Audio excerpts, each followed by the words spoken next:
What have we done so far? What has the virus done to us so far? We haven't done anything with the virus. We haven't done much at all. All we have done is added day by day scientists, medical, politicians, analysts, everyone is just adjusting day by day. We are upgrading our understanding according to what the virus is doing, according to how the humans are behaving, according to how our compulsions are altering the way we conduct our lives. People who are observing the humanity across the planet are also making enormous erosions the way we live. They are taking a great advantage and seeing how to streamline using technology, how to work from home, how to simplify the front line, how to simplify the old working habits, and how to make large sums of money. It's incredible that we may not necessarily need these large buildings housing thousands of people, because everyone could work from home.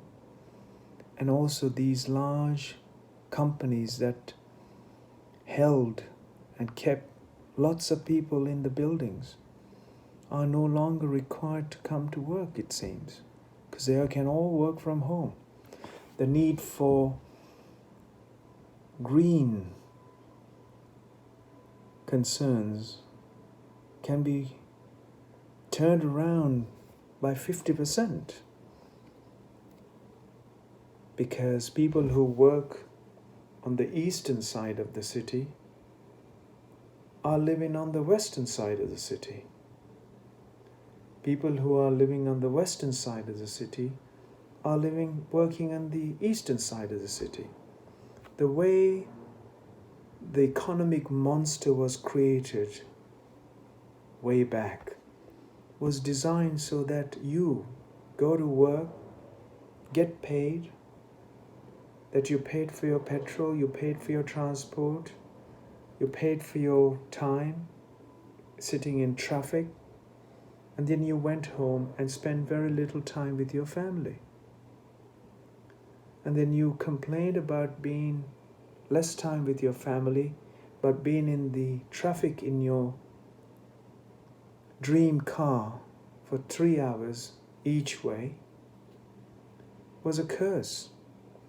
Today, a virus has given you the opportunity to be with your family, work from home, and reduce the cost of having to go to work. The stress and strain and aggression and aggravation that you had driving, blaming and screaming at the driver in front of you, is all gone. And also, your footprint became less impacted on Earth too. So the green people who think of the green world, think what the virus have done is shown us ways to actually live in a way. Yet, if you're a key worker, that you have to go to work because physically you cannot make your car in your back garden, or if you're working as a supermarket staff, still required to fill the shelves. But there are supermarkets that are coming out that are automatically filled. And would there be a need for you to go? We have depended on online delivery. Still, the pickers, unless it's automatically picked, the need for that is also that you cannot work from home.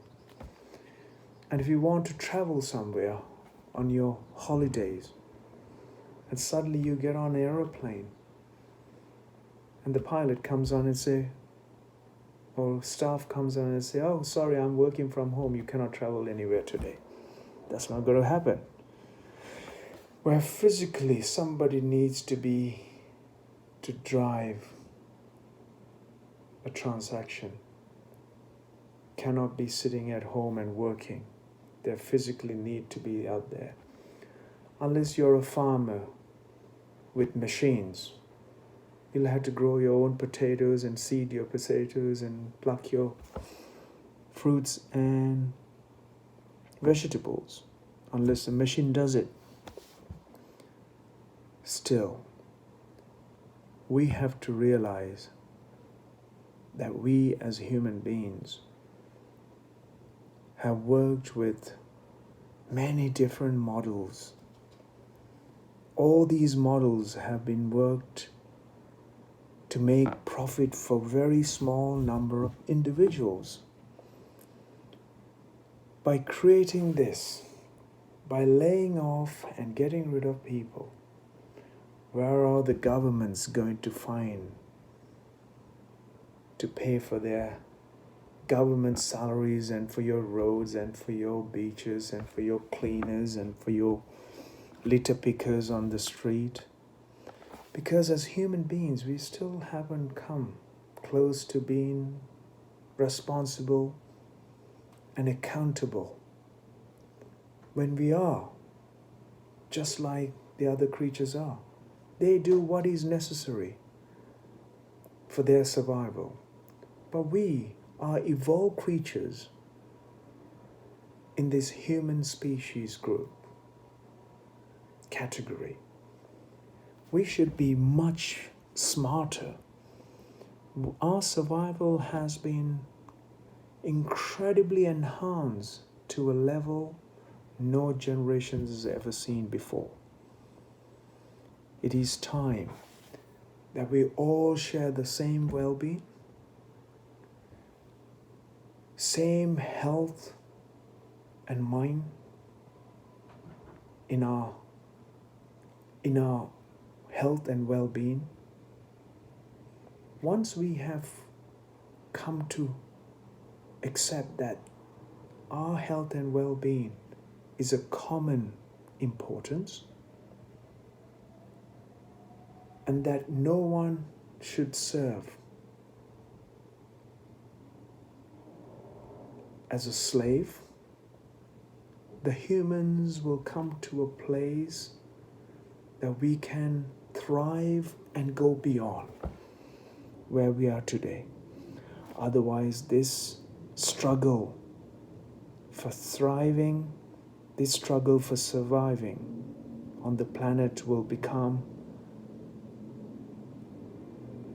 a reignition, because the more we find unable to feed their stomachs, unable to sustain a roof over their head,